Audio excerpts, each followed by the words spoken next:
Cerita dimulai di desa Kumogakure.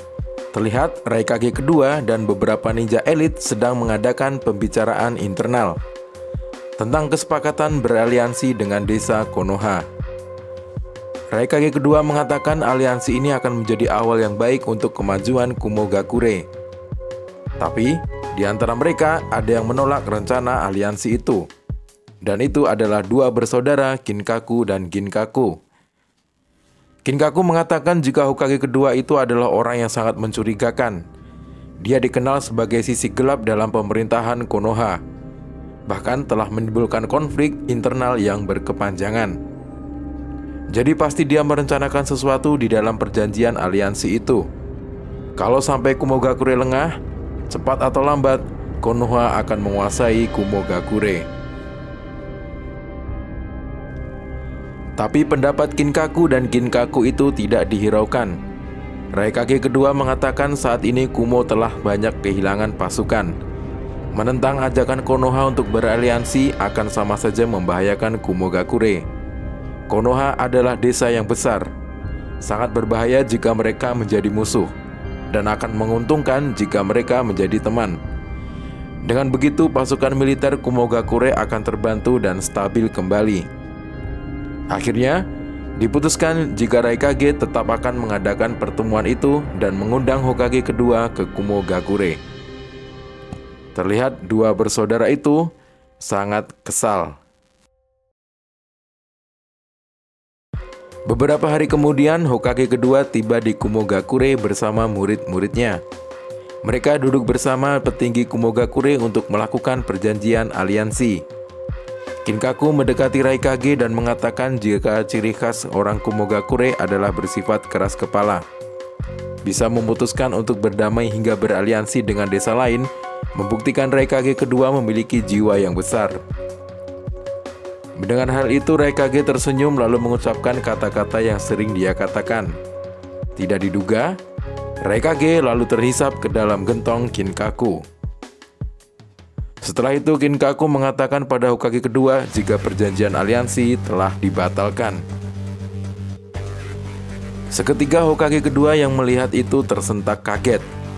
Dengan cepat, beberapa ninja Kumogakure yang menjadi pengawal Raikage kedua langsung menyerang Kinkaku dan Ginkaku yang telah menjadi pemberontak. Di tengah kekacauan, Hokage memutuskan untuk segera pergi dari sana. Dia mengatakan kepada murid-muridnya jika ini adalah konflik internal Kumogakure. Orang-orang Konoha tidak boleh ikut campur. Lalu Hokage kedua dan muridnya pergi dari Kumogakure. Namun tidak disangka dalam sekejap Kinkaku dan Ginkaku telah berhasil menghabisi semua pasukan pengawal Raikage. Kinkaku berkata untuk segera memanggil pasukan dan mengejar Hokage kedua.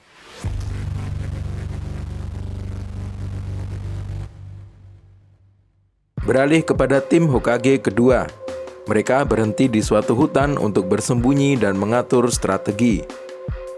Hokage kedua menyadari jika mereka dikejar oleh pasukan Kinkaku dan Ginkaku. Kemudian Hokage kedua memutuskan akan menjadi umpan untuk menghadapi mereka. Setelah itu Hokage kedua memilih Hiruzen sebagai Hokage ketiga. Hokage kedua menyuruh anak-anak untuk segera pergi dan kembali ke desa Konoha. Tiba-tiba Hokage kedua muncul menghadang Kinkaku dan Ginkaku beserta pasukannya yang berjumlah 20 orang. Hokage kedua bertanya apa alasan mereka ingin menyerang Konoha. Ginkaku mengatakan kepada Hokage kedua jika yang akan memimpin Kumogakure selanjutnya adalah mereka berdua.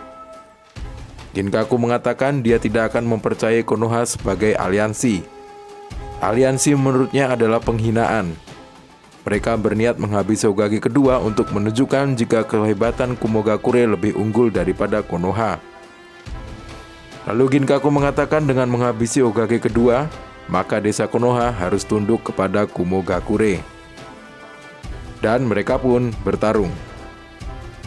Hokage kedua merapal jurus dan mengeluarkan jurus Kage Bunshin. Cerita pun berakhir.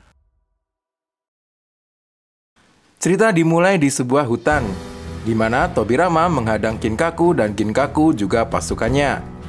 Kinkaku langsung melompat menyerang Hokage kedua dengan pedangnya.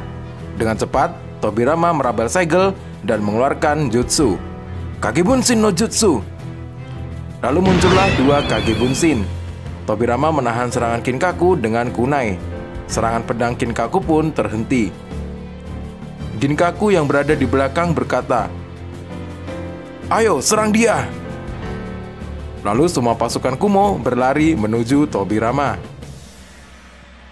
Dengan cepat, salah satu Kage Bunshin Hokage kedua membentuk segel jutsu air, dan Kage Bunshin yang satunya lagi mengeluarkan sebuah pedang. Tobirama menyebutnya pedang Raijin. Kinkaku yang melihat itu berkata pada Tobirama, "Pedang Raijin? Sepertinya kau akan mengkombinasikan serangan air dan petir. Tapi Kumogakure adalah desa yang menguasai petir sebagai elemen dasar. Serangan seperti itu tidak akan berguna." Hokage kedua pun menjawab, "Ya, karena itulah aku menciptakan pedang ini." Muncullah sebuah pedang bersinar berwarna kuning dengan kilatan petir. Bunshin Tobirama yang sudah membuat segel jutsu mengeluarkan elemen air. Jurus air, gelombang air. Ombak besar yang sangat tinggi muncul menyerang pasukan Kumogakure. Pasukan Kumogakure hanya bisa terdiam melihat ombak raksasa itu. Lalu salah satu Bunshin Tobirama yang memegang pedang Raijin mengarahkan pedangnya ke depan. Pedang Raijin, Kiroi no Kaminari. Lalu pedang Raijin Tobirama mengeluarkan kilatan elemen petir berwarna kuning. Kinkaku yang melihat jutsu itu tersentak kaget. Dan Kinkaku pun berteriak, "Kinkaku, menjauh darinya!" Kombinasi ombak air raksasa dan petir kuning itu menyambar semua pasukan Kumogakure.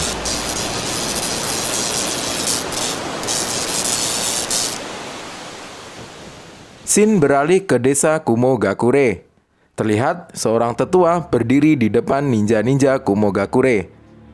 Tetua itu dengan kaget berkata, "Apa katamu? Raikage dikalahkan? Katakan apa yang sebenarnya terjadi." Lalu salah satu ninja Kumo itu menjawab, "Kinkaku dan Ginkaku telah melakukan pemberontakan. Mereka menyerang pertemuan Hokage dan Raikage. Raikage dikalahkan dengan disegel dalam gentong Beni Hisago." Tetua itu berkata, "Kurang ajar. Sudah kukatakan hal ini pasti akan terjadi. Tapi Raikage terlalu mempercayai mereka." Lalu salah satu ninja Kumo berkata, "Tapi kenapa Raikage kedua bisa semudah itu dikalahkan? Padahal aku dengar kekuatannya begitu hebat." Lalu tetua Kumo menjawab dengan lantang pada ninja itu, "Jangan bicara sembarangan tentang Raikage kedua." Ninja itu pun terdiam. Raikage pasti sedang lengah, karena dia tidak mengira jika orang yang begitu dia percaya telah berkhianat. Dan juga, jangan meremehkan gentong Beni Hisago. Gentong itu adalah salah satu senjata Rikodo Senin. Gentong itu bisa menghisap segalanya, bahkan seekor biju bisa dihisapnya. Meskipun Rikodo Senin meninggalkan pesan dalam prasasti kuno jika ada cara untuk melepaskan diri dari Beni Hisago, tapi saat ini belum pernah ada yang bisa lolos dari hisapan gentong itu. Ninja Kumogakure yang mendengarnya terdiam tak bisa berkata apa-apa. Lalu tetua melanjutkan, "Kalau bukan karena senjata itu, Raikage tidak mungkin bisa dikalahkan. Bahkan, aku tidak tahu apa yang bisa mengalahkannya. Tidak ada manusia yang sekuat dia. Hanya dia satu-satunya manusia yang bisa menguasai elemen petir yang mungkin hanya ada dalam satu kehidupan, yaitu elemen petir tertinggi, Kiroi no Kaminori." Kembali pada pertarungan Tobirama. Semua pasukan Kumogakure telah tidak sadarkan diri, kecuali Kinkaku dan Ginkaku. Meski kesakitan dan penuh luka, mereka tetap berdiri. Dengan wajah curiga, Kinkaku berkata pada Tobirama, "Bagaimana kau bisa memiliki kekuatan Raikage kedua itu?" Lalu Tobirama menjawab, "Sebelum datang ke Kumogakure, aku mencari informasi untuk mengatasi kekuatan elemen petir. Dan ternyata ada elemen petir yang terkuat, elemen yang lebih efektif daripada elemen angin. Dan itu adalah elemen petir milik Raikage kedua, elemen petir kuning, Kiroi no Kaminori. Karena itu aku mencoba bereksperimen membuat tiruan kekuatan elemen petir kuning dengan membuat pedang Raijin ini. Kinkaku yang mendengar itu terlihat marah. Kau memang orang yang licik. Jadi sejak awal sudah berencana mengkhianati Kumogakure kan? Tobirama pun menjawab, jangan salah paham. Aku melakukan ini hanya untuk berjaga-jaga jika ada konflik dengan Kumogakure, seperti yang sedang terjadi sekarang ini. Mendengar itu, Kinkaku dan Ginkaku terlihat semakin marah. Kinkaku pun berteriak, sikap seperti itulah yang aku benci. Kinkaku lalu mengeluarkan jurus api dari senjata kipasnya. Kobaran api besar menyambar ke arah Tobirama. Dengan cepat, Tobirama menangkal serangan itu dengan jurus Suiton dinding air.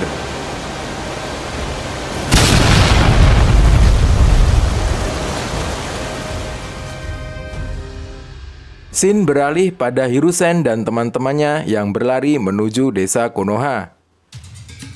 Homura berkata, apa Tuan Hokage akan baik-baik saja? Hiruzen yang mendengar itu pun menjawab, kita tidak perlu khawatir, Tuan Hokage pasti akan selamat. Hokage kedua adalah ninja yang benar-benar hebat. Lalu Torifu Akimichi berkata pada Hiruzen, kau juga sangat hebat, Hiruzen. Menawarkan diri untuk menjadi umpan adalah tindakan yang butuh nyali besar. Kagami yang membenarkan hal itu dan berkata, itu benar, Hiruzen memang pantas menjadi Hokage selanjutnya. Mendengar perkataan teman-temannya itu, Danzo merasa malu. Lalu Danzo berkata, sebenarnya aku juga berani menjadi umpan. Hanya saja Hiruzen mengatakannya lebih cepat. Lalu Koharu berkata pada Danzo, kalau memang takut, tidak perlu malu mengatakannya. Dalam kondisi seperti itu, semuanya juga merasa takut. Satu-satunya yang berani memang hanyalah Hiruzen. Danzo terlihat tidak terima dengan hal itu. Dia lalu berkata, lihat saja, aku akan membuktikan jika aku memang berani. Seketika Danzo berbalik arah. Dia berniat pergi menyusul Hokage kedua untuk membantunya. Teman-temannya berteriak agar Danzo menghentikan niatnya itu. Homura pun berkata, Danzo, apa yang kau lakukan? Akan tetapi Danzo terus berlari meninggalkan teman-temannya. Lalu Hiruzen berkata pada teman-temannya, kalian segera kembali ke desa Konoha. Aku akan menghentikan Danzo. Lalu dia berbalik dan mengejar Danzo. Shin kembali pada desa Kumogakure. Tetua mengatakan, untuk sekarang ini, lebih baik kita segera memilih Raikage ketiga. Lalu seorang shinobi bertanya, tapi siapa orang yang mampu mengalahkan Kinkaku dan Ginkaku? Lalu tetua itu menyuruh salah satu ninja untuk memanggil seseorang. Panggil dia ke sini. Dia adalah orang yang disebut sebagai penerus Raikage kedua. Pemilik kekuatan elemen petir terkuat setelah petir kuning. Siapa? Si pengguna petir hitam. Dan cerita pun berakhir.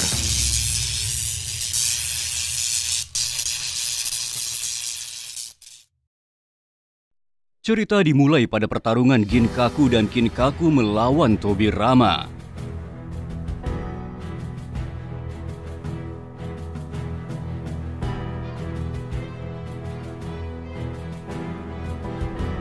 Ginkaku melompat mengeluarkan jurus dari senjatanya.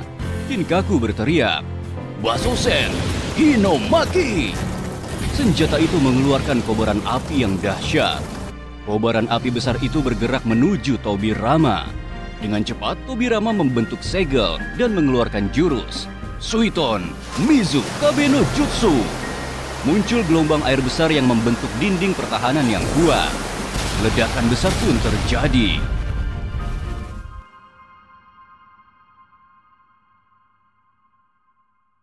Beralih ke desa Kumogakure, terlihat orang berbadan besar duduk di depan tetua Kumogakure dan beberapa ninja Kumogakure. Orang itu yang akan kita kenal dengan Raikage ketiga bernama A, si pengguna petir hitam. Raikage A bertanya kepada tetua, aku sebenarnya juga tidak setuju dengan perjanjian aliansi itu. Tapi aku tidak menyangka Kinkaku Ginkaku sampai bertindak sejauh ini. Lalu tetua itu menjawab, Kinkaku dan Ginkaku memang monster yang selalu bertindak seenaknya. Sejak kecil mereka tidak bisa mengerti situasi kondisi yang ada di kepala mereka hanyalah bertarung dan selalu menimbulkan kekacauan. Lalu ada ninja kuno yang bertanya, maaf, mungkin ini sedikit kejam. Tapi jika sejak awal mereka sudah sering menyebabkan masalah, kenapa Kumogakure tidak melenyapkan mereka saat masih anak-anak? Raikage ketiga itu menjawab, dulu waktu kami di akademi sekitar umur 5 tahun, mereka berdua bisa mencuri senjata Rikudo Senin yang disegel di ruangan khusus dengan penjagaan para ninja elit. Ninja kuno itu tersentak kaget. Apa? Lalu Raikage A melanjutkan, bukan hanya itu, bahkan mereka berdua langsung bisa menggunakan senjata-senjata itu dengan baik. Padahal orang dewasa akan langsung kelelahan kehabisan cakra ketika memegangnya. Mendengar itu orang-orang yang di sana hanya terdiam. Lalu tetua Kumogakure berkata, mereka memang makhluk yang mengerikan. Karena itu kami para tetua kumo memutuskan untuk mencoba mengarahkan kekuatan mereka agar berguna untuk desa. Jadi kami mengangkat mereka menjadi komandan perang Kumogakure. Tapi ulah Kinkaku dan Gingaku yang gila dengan pertarungan justru menyebabkan banyak ninja bawahannya yang terbunuh. Bahkan mereka akan menghabisi bawahannya yang lemah. Hingga akhirnya kekuatan militer Kumogakure melemah seperti yang kita ketahui saat ini. Salah satu shinobi berkata, jadi itu alasan Raikage kedua terpaksa menyetujui perjanjian aliansi dengan Konoha? Tetua menjawab, ya, begitulah. Ninja-ninja Kumogakure hanya tercengang tidak bisa bicara. Dengan wajah ketakutan, salah satu ninja Kumo berkata, dua saudara itu memang benar-benar monster.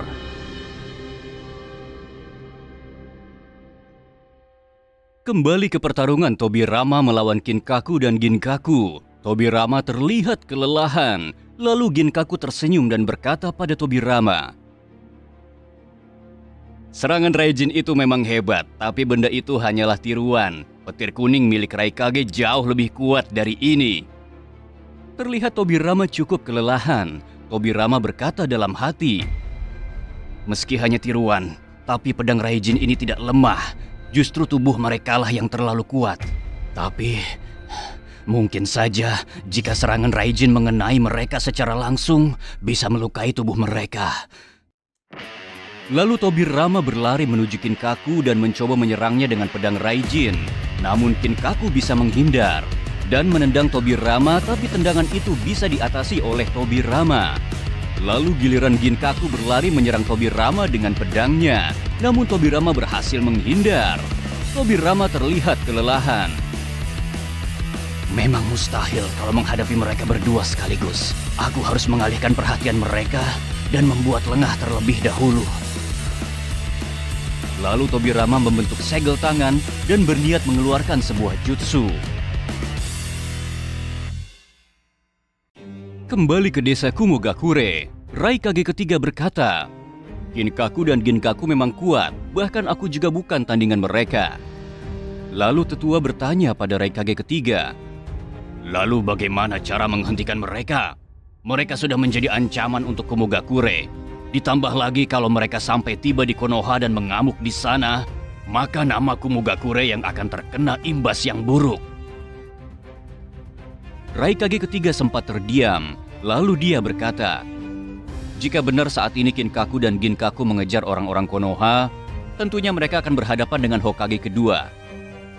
Tetua bertanya, lalu kenapa? Raikage menjawab, Hokage kedua mungkin tidak bisa mengalahkan mereka, tapi akibat dari pertarungan itu, setidaknya akan melemahkan kondisi Kinkaku dan Ginkaku. Saat itulah waktu yang tepat untuk menyerang mereka berdua. Tetua bertanya pada Raikage ketiga, apa Hokage kedua sekuat itu? Raikage ketiga pun menjawab, Kinkaku Ginkaku memang monster, tapi yang aku dengar Hokage kedua juga sosok yang mengerikan. Pertarungan mereka bisa dikatakan seperti monster melawan monster. Kembali pada pertarungan Hokage kedua melawan Kinkaku dan Ginkaku. Terlihat Hokage kedua merapal jutsu khusus. Perlahan dia membuka matanya dan dia pun berteriak. Koichiose Edo Tensei no Jutsu! Muncul puluhan peti mati dari dalam tanah. Ginkaku terlihat bingung. Dia pun berkata, "Jurus apa itu?" Lalu peti-peti itu perlahan menghilang dan muncul banyak manusia di dalamnya. Manusia dengan tatapan kosong dan mata yang berwarna hitam. Ginkaku dengan wajah terkejut berkata, "Mereka? Aku tahu beberapa orang di sana, tapi seharusnya mereka sudah mati." Ginkaku berkata pada Tobirama, "Jutsu menghidupkan orang yang sudah mati? Apa yang kau lakukan?" Tobirama menjawab, "Mereka semua adalah shinobi yang mencoba menyerang Konoha. Aku mengikat jiwa mereka untuk dijadikan tentara perang." Dengan tidak percaya, Ginkaku berkata, "Menggunakan mayat musuh untuk tentara perang katamu?" Lalu dia tersenyum dan tertawa. "Kau benar-benar orang yang mengerikan, Tobirama. Kami dijuluki dua monster bersaudara karena terkenal kejam.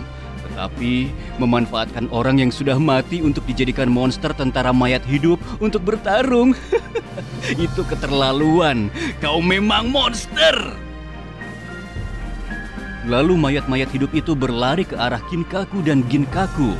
Mereka mengeluarkan ribuan kertas peledak dari dalam tubuhnya secara bersamaan. Lalu ledakan terjadi secara terus-menerus. Selang beberapa waktu, ledakan itu akhirnya berhenti.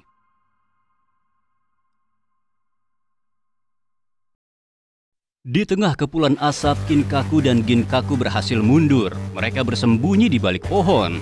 Kinkaku berkata, "Bom kertas itu terus muncul dan berlipat ganda. Setelah tubuh mereka meledak, langsung beregenerasi. Jurus yang mengerikan. Kalau manusia biasa pasti sudah hancur lebur." Ginkaku menjawabnya, "Yah, untungnya kita punya Beni Hisago untuk menyegelnya." Ginkaku yang terlihat kelelahan berkata, "Tapi menyegel sebanyak itu lumayan menghabiskan cakra."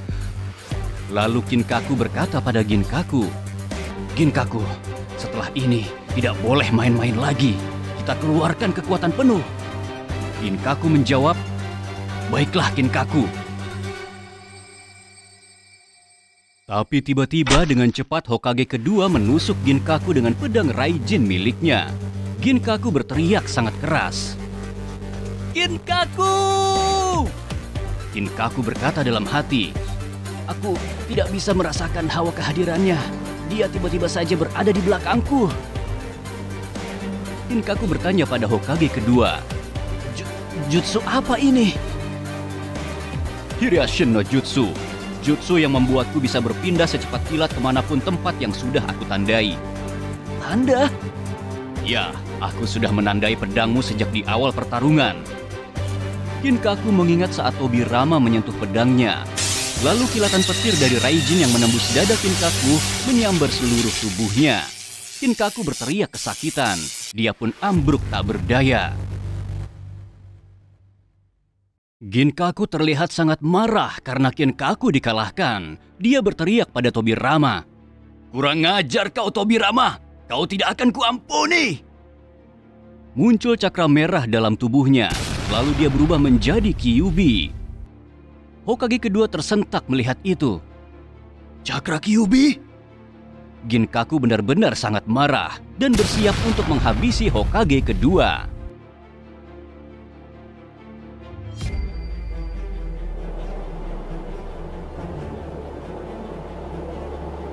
Hokage kedua berkata, "Orang-orang ini benar-benar berbahaya. Walau harus mati, aku harus menghabisi mereka di sini sekarang juga. Jika tidak, akan banyak kekacauan di kemudian hari. Cakraku sudah hampir habis. Ini adalah jutsu yang terakhir. Aku akan mengakhiri pertarungan ini." Tobirama membentuk segel tangan, berniat untuk menyegel Ginkaku dan Kinkaku dengan mengeluarkan jurus terlarang. Shiki Fujin!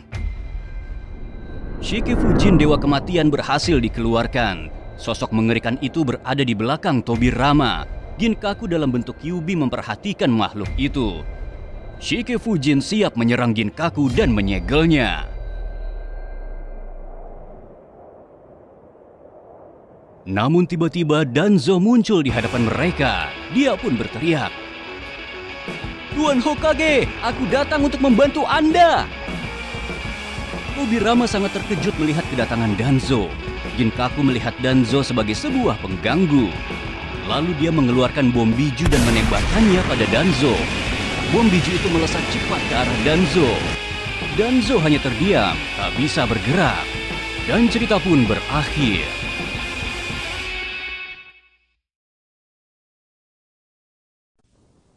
Cerita sebelumnya, Ginkaku telah berubah menjadi monster Kyuubi. Dalam keadaan terdesak, Tobirama memutuskan mengorbankan nyawanya dengan mengeluarkan jurus terlarang, yaitu Shiki Fujin. Jurus yang bertujuan untuk menyegel Kinkaku dan Ginkaku. Tobirama sudah bersiap menggunakan Shiki Fujin untuk menyegel Ginkaku. Namun tiba-tiba Danzo muncul di hadapan mereka. Dia pun berteriak, "Tuan Hokage, aku datang untuk membantu Anda!" Tobirama sangat terkejut melihat kedatangan Danzo.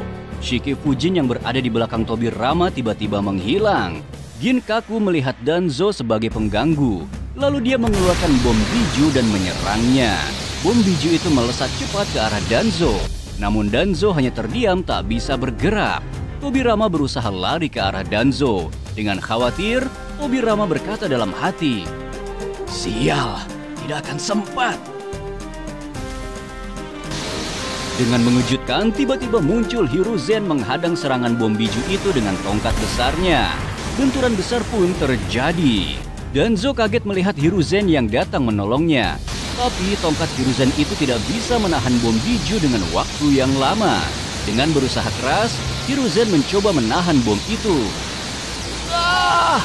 Aku tidak kuat lagi! Tiba-tiba Tobirama sudah berada di depan Hiruzen. Dengan cepat dia mencengkram bom biju itu. Lalu dia menghilang seketika dengan menggunakan jutsu Hiraishin. Bom biju itu pun juga menghilang bersama dirinya. Tidak terduga Tobirama muncul di belakang Ginkaku. Dan bom itu pun akhirnya meledak. Ledakan besar pun terjadi. Ginkaku dan Tobirama terlempar karena efek dari ledakan bom biju itu. Mereka berdua pun ambruk dan terluka parah. Keadaan sangat kacau di tengah kepulan asap. Danzo masih terdiam dan kaget dengan apa yang terjadi. Lalu dia menangis. Lalu terlihat Ginkaku tergeletak lemas. Cakra Kyuubi di tubuhnya pun perlahan menghilang. Dia telah kembali menjadi wujud aslinya. Tapi meski terluka parah, Ginkaku masih bisa bangkit. Dengan sangat marah, Ginkaku berteriak, "Kurang ajar! Akan aku habisi kalian semua!" Dengan langkah pelan, Ginkaku berjalan menuju Danzo. Danzo hanya ketakutan, kakinya gemetaran. Lalu dia melihat Tobirama yang terbaring lemah. Lalu Danzo berkata, "Tuan Hokage, tolong!" Ginkaku terus berjalan menuju Danzo. Dengan raut wajah marah, dia berkata, "Kau yang pertama akan kuhabisi, bocah brengsek!" Lalu muncul Hiruzen dengan luka parah berdiri menghadang Ginkaku. Lalu dia berkata, "Danzo, cepat pergi dan bawa Tuan Hokage pergi dari sini. Aku akan berusaha menahannya." Danzo hanya terperangah kagum melihat kegigihan Hiruzen. Dia berkata, "Hiruzen?"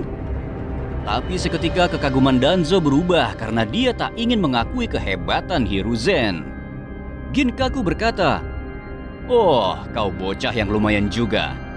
Baiklah, akan kuhadapi kau." Hiruzen siap untuk bertarung. Lalu tiba-tiba dari kejauhan Ginkaku yang terbaring lemah berkata pada Ginkaku, "Hentikan, Ginkaku!" Ucap Ginkaku dengan pelan. Ginkaku yang mendengarkan itu langsung berhenti dan melihat ke arah Ginkaku. Ginkaku pun terlihat senang. Lalu dia berkata dengan keras, "Ginkaku, kau masih hidup?" Dengan lemah Ginkaku menjawab, "Ya." Lalu dia melanjutkan, "Jika kau masih punya tenaga, daripada menyerang mereka, lebih baik kita gunakan untuk mundur. Kita sudah terluka cukup parah." Ginkaku memperhatikan dirinya. Tubuhnya memang terluka. Lalu Ginkaku menjawab, Baik, aku mengerti. Kita memang belum pernah mengalami hal memalukan seperti ini. Tapi setidaknya kita juga sudah membuatnya tak berdaya. Ginkaku melihat Tobirama yang tergeletak lemah. Lalu Kinkaku berkata, "Ya, lagi pula tidak ada gunanya membunuh mereka sekarang. Setelah pulih, kita akan hancurkan Konoha." Ginkaku mendengarkan perkataan Kinkaku. Lalu Ginkaku menjawab, "Baiklah Kinkaku." Lalu dia berkata pada orang-orang Konoha, "Hei, kalian tunggu saja. Konoha tetap akan jadi milik kami." Lalu mereka berdua pergi. Tinggallah di sana Danzo, Hiruzen, dan Tobirama yang sudah terbaring sekarat. Danzo dan Hiruzen mendekati Tobirama. Danzo terlihat menangis. Dengan kondisi lemah, Tobirama berkata, "Syukurlah, kalian berdua selamat." Hiruzen berkata, "Danzo, ayo bergegas, bantu aku. Kita harus segera membawa kembali Tuan Hokage ke desa." Tobirama berkata, "Hentikan. Cukup. Waktuku tidak banyak. Sebagai penerus pemimpin Konoha, aku ingin menyampaikan sesuatu pada kalian berdua." Dengan menangis, Danzo berkata pada Tobirama, "Maafkan aku, Guru. Semua karena kesalahanku. Semuanya jadi seperti ini."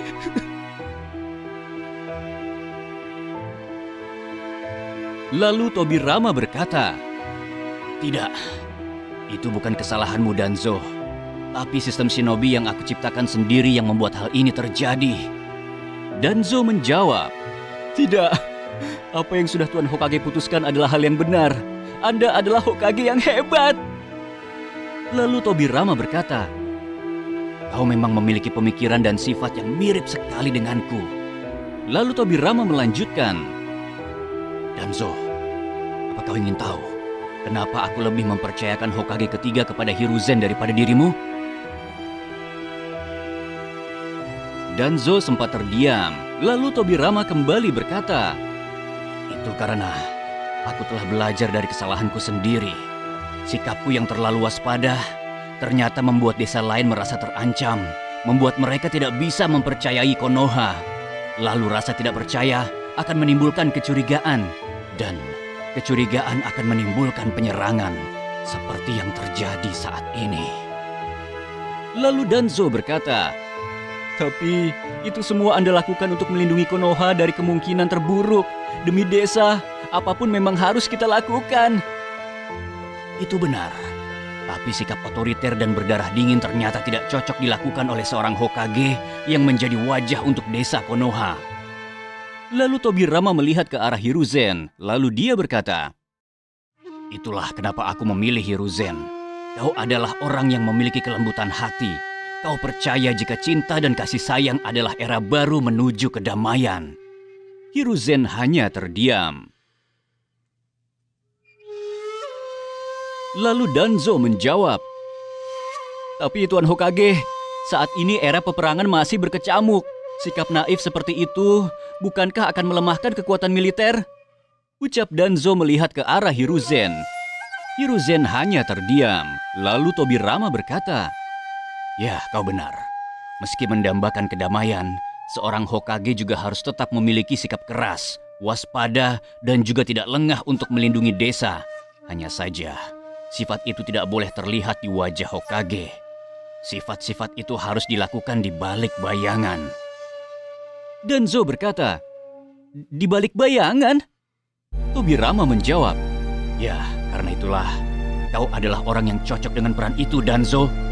Kau akan menjadi Hokage bayangan sebagai penyeimbang untuk Hiruzen." Danzo tersentak kaget mendengarkan itu. Lalu Tobirama melanjutkan, "Hiruzen seperti sebuah daun yang bercahaya dari atas pohon, dan kau adalah akar yang merambat dari bawah tanah. Dengan memiliki dua pemimpin seperti itu, Konoha akan menjadi desa yang kuat. Kalian berdua akan menjadi pasangan pemimpin yang lebih sempurna dari Hokage pertama dan Hokage kedua." Tobirama berkata dengan suara yang semakin melemah. Aku percayakan desa pada kalian berdua. Setelah mengatakan itu, Tobirama akhirnya meninggal. Danzo dan Hiruzen berteriak dengan menangis. Tuan Hokage! Tuan Hokage!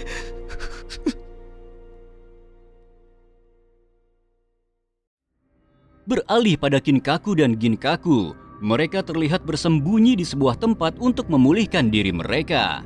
Luka setelah bertarung dengan Hokage kedua memang sangatlah parah. Ginkaku dengan kesal berkata, "Kurang ngajar Tobirama. Kita harus sampai bersembunyi di tempat seperti ini." Ginkaku menjawab, "Tidak mungkin kita kembali ke Kumogakure kan? Saat ini kita pasti sudah ditandai sebagai teroris. Saat mereka melihat keadaan kita selemah ini, mereka pasti akan langsung menghabisi kita dengan mudah." Tanpa mereka duga, tiba-tiba ada orang yang berkata, "Ya, memang itulah rencana kami." Kinkaku dan Ginkaku yang mendengarkan itu sangat terkejut. Ternyata para ninja Kumogakure telah menemukan mereka dengan Raikage ketiga bersamanya. Kinkaku berkata, "Aku tidak menyangka kalian bertindak secepat ini." Salah satu shinobi Kumogakure berkata, "Tuan Raikage, Anda benar. Kondisi mereka memang melemah." Kinkaku yang mendengarkan itu berkata, "Raikage? Hai sepertinya mereka memilihmu menjadi Raikage ketiga ya?" "Ya, aku akui petir hitammu memang lumayan bagus." Ginkaku tersenyum, lalu berkata, "Aku tidak menyangka kita akan mati seperti ini ya Kinkaku." Kinkaku menjawab dengan melihat ke arah Raikage A. "Ya, tapi aku rasa tidak terlalu memalukan. Kita tetap akan dikenang oleh sejarah." Raikage A maju dan mengeluarkan petir hitam untuk menyerang mereka. Kinkaku dan Ginkaku pun dinyatakan tewas saat itu juga.